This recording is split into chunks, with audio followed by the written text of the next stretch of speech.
Hey there, hi there, ho there. No, I did not accidentally pack the studio gear away with the holiday lights. Although, quite honestly, I mean, everyone, this is January. It's time for all the lights to come down. It's time to get back to sort of normal life and all that. And yeah, I mean, look, you go up, and then you got to get up on the ladder. You got to take down the lights and just put them together, and then roll them up, and then hope you got everything all zip tied and properly set, so that when you get back to them in November, the whole thing is just a indecipherable cluster. And then, of course, you got to go out to the garage, get up the ladder again, shove all the way up the rafters in the garage, and it's a couple days work. It'll wear a person out a little bit, and so. But no, I can see it all from here, and it's not that it's all that arduous a thing. I've got it down to about, I don't know, about maybe 15 minutes tops, but. Yeah, it's the original title for the for the episode was Holiday Hangover. It's just being a little lazy after driving the holiday shows through as hard as we did. And by the way, of course, the festivities are not over. There is still one more New Year's to celebrate for. It's all over. That, of course, is the Chinese Lunar New Year, which starts toward the end of January, and that will be the year of the dragon, probably out to avenge the rabbit, I think. But and yeah, this is a major occasion all the way around. As you see, even the immortal Hokusai took this one on. So yeah, we'll be partying. We do actually have, by the way, a Chinatown in L.A. That I've never been to. I was born here, brought up here, and for some reason or another, and of course I'm in Little Tokyo right now, and those two parts of town are well separated, which is as well because home nations haven't always gotten along real well, and I think things might be a little tense at the moment. I haven't looked lately, but I've passed through Chinatown enough times. It's really about time. There's about 6 or 7 restaurants that I've seen in there. It's like, oh yeah, I may eat my way through the holidays this year. Although, man, I don't know. Like I said, it was sort of all this corporate price gouging has been mostly academic. Until I actually get, except of course the grocery store is still going on, but it's like I'm not, I haven't seen the results of it until I go out, and it's like $15 to get you out of the subway. Are you?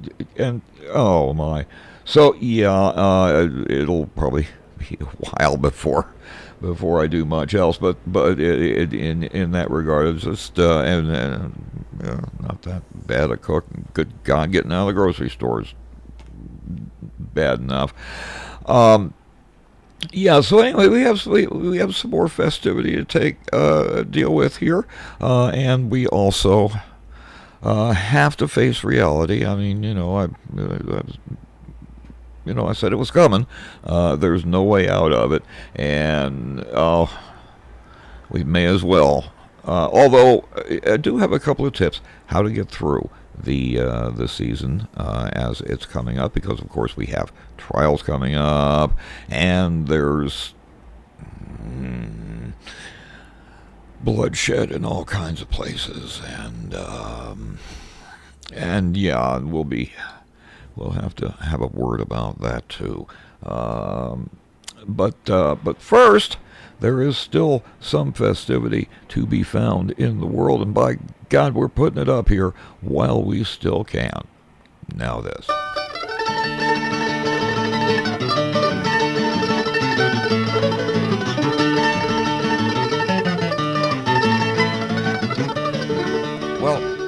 what with now things starting to get very exciting with the holidays being over. Some of y'all may have gotten gift cans with 3 flavors of popcorn in them. That'll come in real handy. What with let's see, the Iowa caucuses and New Hampshire, I believe, are this month, plus the ongoing fraud trial and Eugene Carroll, and there's something else starting this month, maybe, no? Anyway, there's enough excitement that popcorn will be in order, and everyone keeps saying, "Oh, get ready for popcorn." Well,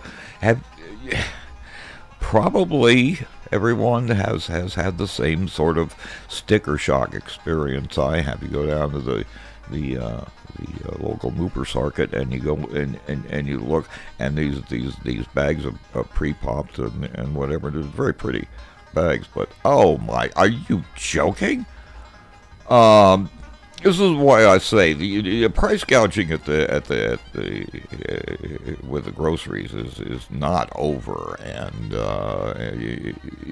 something needed to be done about a year and a half ago, and wasn't.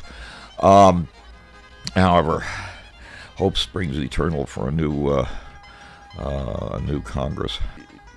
What you have to do is, you either have to come into a massive inheritance, you hit a lottery, or, and this is the fun part, start making your own. And it's actually not that hard. It takes, listen, I can do it, all right? Now I'm hardly the greatest cook in the world. Okay, I get by, but it's like, so it's like a 3-quart saucepan, right? And measuring spoons and little measuring cups, and I'm working with kind of an old style electric burner, not one of these fancy, instant up things that absolutely fascinating, man. So anyway, you get up there and seriously, and you pour it. I'm just like, I was like, all I ever use is olive oil. Just pour a little olive oil in there and 3/4 of a cup in the thing, and put the lid on it. About 5 minutes later, it's like, man, are you serious? This like prepackaged product that you're getting like gouged to the bone for has been sitting for maybe 3-4 days before they even stuff it in the bag. Then it's on a truck for a couple of days, and God knows how long it's sitting in the warehouse for it to get shipped. This is like fresh, right out of the thing. And for the same $6 that one of these like pre-things bags would cost you, you've got a bag of ready to pop that's like, it's almost, it takes 2 hands for some folks to just carry it. It's that much, and you just, man, with all this going on this year, and all the way into mid-year, and then there's the conventions and the thing, and then debates, maybe, who knows. Yeah, lots of popcorn. So that's my pro tip recommendation. It's like, do yourself a favor. Everyone has that. Everyone has a 3-quart saucepan. Come on. If I have a 3-quart saucepan, everyone has one with a lid. If not, they're not that expensive. Not relatively speaking, especially since it's the sort of thing that you buy that one once, the piece of equipment, and okay, so it might cost as much as like 2 bags of grocery store prepackaged, sitting for 2.5 weeks popcorn. It's worth it. And after your popcorn's made, you just kind of scrub it out. Hello, you got a whole lovely saucepan there with a lid. So yeah, that's my recommendation, because this will be the year for it. So learn to make your own popcorn and buckle up. It's going to be that kind of a year. Now this.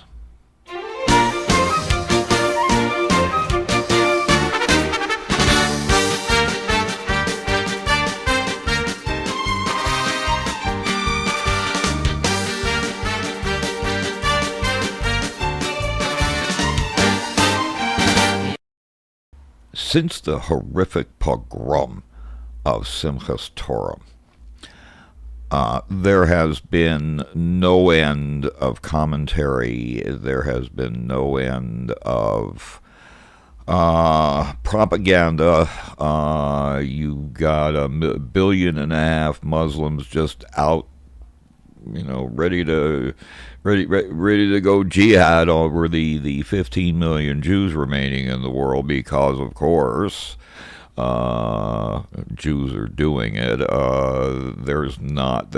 There's hardly a murmur over the Muslim on Muslim violence in Darfur, and quite honestly, here lately, as far as the Saudi bombing of the Houthis in Yemen. Maybe a few more bombs are in order, considering that this is yet another Iranian proxy over there, just like Hamas, just like Hezbollah. We will be getting to these lovely things because, quite honestly, I am really out of patience with now from the corporate media. I expect not much. From any American administration, I expect not much, because the only thing you can do in a situation like this, where it's Israel, where it's a unique situation, is let Israel be Israel and take care of their own business. And like it or not, that's what's going on right now.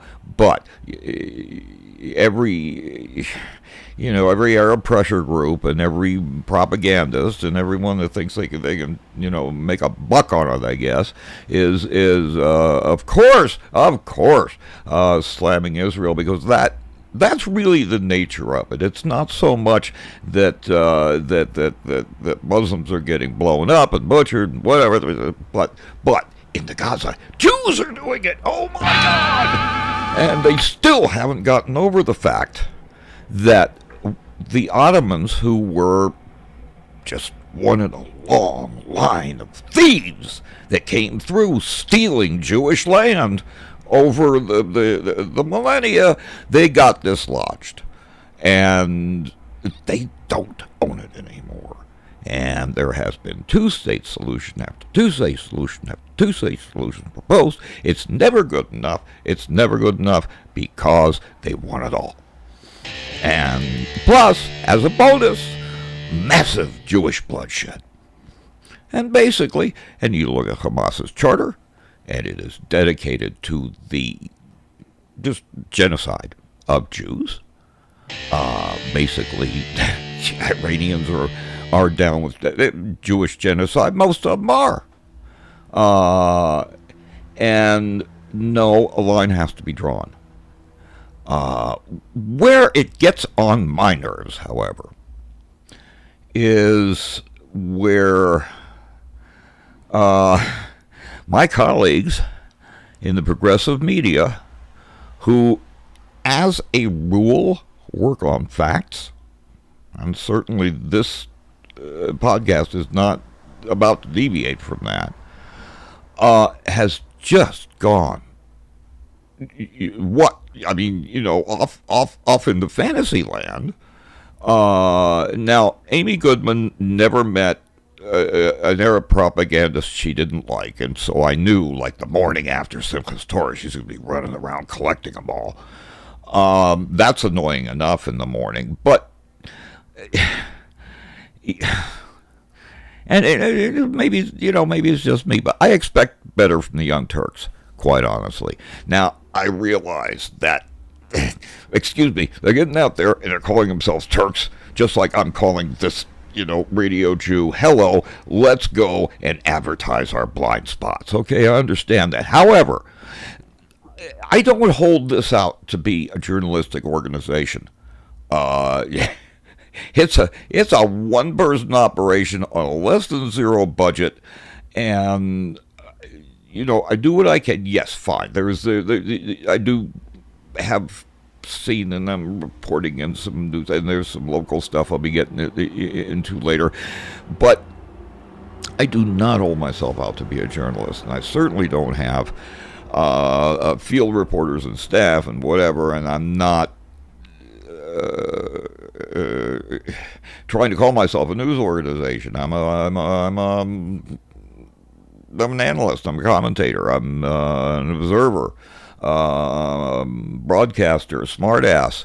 Uh, but yeah, I've seen a few things, and I've seen a lot of different things in across the years, and certainly how generally even more dicey it is at this point to be an out American Jew with these incidents, and all of it, of course, being stirred up by these Arab propagandist liars. Now, Al Jazeera will never stop lying. That's their business. Okay, they're in the Arab propaganda business. You just learn to live with it. I will ask the Turks to come back and start working facts again, because it's like once you get back on the domestic agenda, it's like, oh, well, hello, I remember this. These are called facts again. I would appreciate you doing that. I thought Amy, this past couple of days, was like, wow, maybe, how about that? It is. She's back home. She's actually going to do some journalism. No, she went to steer it around and all the Arab propaganda crap. We're getting it from both sides here. Okay? Stay here. There will be facts. These facts will be verified, and or they won't be run. That is the luxury that I have of being a weekly commentary, is I do have a couple hours or a couple days to take a beat. And so if a piece of munitions hits a place, takes out a lot of collateral damage. Maybe it is. Maybe it's from this thing. And this is one of the specific points of irritation with the Turks was back some weeks ago. Was a terrorist rocket shooting Israel, because the daily rocket attacks on Israel have not stopped. Okay, for all of the whining and hand-wringing and whatever over innocent civilians, and excuse me, the only innocent civilians in any of this discussion were the ones who were butchered in their beds on Simchas Torah. So let's get our facts and definitions straight. The Arabs is 7 generations of repeated indoctrination, first in the schools, and then in the homes, and it just goes on and on and on, and it is all about drive the Jews into the sea. So the Jewish Israelis want peace, but at this point, I mean, I don't see any way. Quite honestly, I can't sympathize with a gang of terrorists who will, as soon as the opportunity is granted, will be looking to spill more Jewish blood. Fine, let them go to the Sinai, but Egypt don't want him. Egypt don't want him because they're in bed with the Muslim Brotherhood, and Muslim Brotherhood's on the outs with. That's how the coup was against the Brotherhood. So it's not ethnic cleansing. It's just these clowns have burned their bridges every place they've gone. And now they have a problem, and the Arabs of course, the Arabs never want to be bothered with looking after their own. No, it's take it from the Jews. So yeah, the hypocrisy is never ending. I would like to see progressive media get honest again. I have a feeling it won't happen as long as all this is going on because it's just a thing. But hope springs eternal. And if you want serious facts on what's going on over there, where it comes from, this is the place to be. I will take the time. I will bet the stories. And nothing goes out here that is anything but facts. That's it's about as journalistic as I can get. At least keeping it honest. Now this.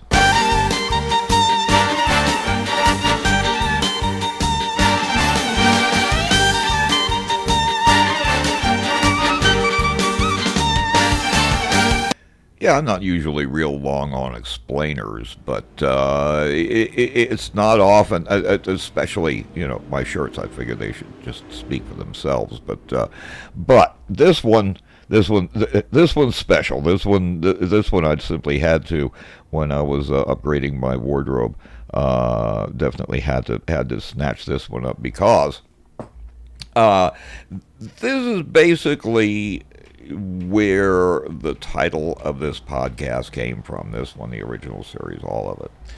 And I don't know if I ever did this actually, for the record as a segment of its own, because I'm not real long on explainers. It's just like sort it out. Come on. But this is a saying, living well is the best revenge, to which I have always added, and the only kind I've ever been interested in having, and to this day, I see it that way. So when this started, all the way back in Brooklyn, and I'm walking around, surrounded by Orthodox people, I was like, isn't that a little aggressive? No, actually, it's more aspirational. And then you have to explain the thing, right? What's out of frame though is the rest of it, which is very cool. I mean, as you see, see now here, my notion of living well never really involved fire-breathing dragons. Although I will be reassessing it over the next little while. And by the way, it's still aspirational, but at least it's aspirational in California, and as I always say, it could be worse. I could be in New York. Now this.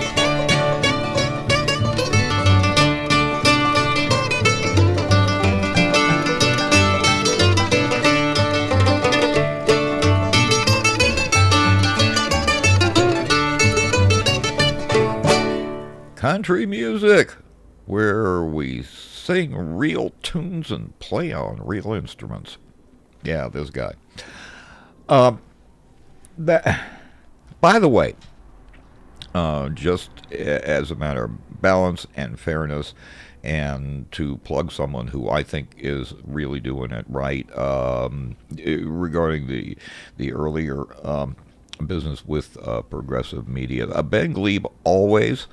Wherever you can find him, he's back on Turks, at least occasionally, after a big old blow up with Cenk on the main show that never got a rerun. I would hope that Ben's just been out touring and making a pile of money, because he certainly, wish him all the best. Also, on a regular basis, up on Free Speech TV and whatever other platforms are available, David Pakman, who actually declared himself on the anti-Semitism watch, which makes him one of the few, the only one that I'm aware of, other than right here, that's really showing anywhere near enough the right kind of concern over this issue that is commendable on its own. So yeah, I highly recommend both of these guys for at least some balance and some sense. And Malcolm Nance, wherever you can find him, he's not really, he's everywhere. he's still, kind of half in, half out as his old professional habits die hard. But he'll pop up unexpectedly and expectedly, I guess, on MSNBC, and I'm assuming he'll be popping up on Stephanie Miller's show when if she ever comes back from vacation, and because it's still, still some people are still hanging on to the holidays. They have that luxury. Uh, anyway, we're moving on. We as it was. I mean, I'm already running over, and there's like left over. We're gonna have to come back and do this again, which I plan to do anyway. But yeah, there's a couple of things that are going to keep it for not much longer. So we'll be back with that starting up next episode. Hope we can actually pull it off in a week on schedule for once.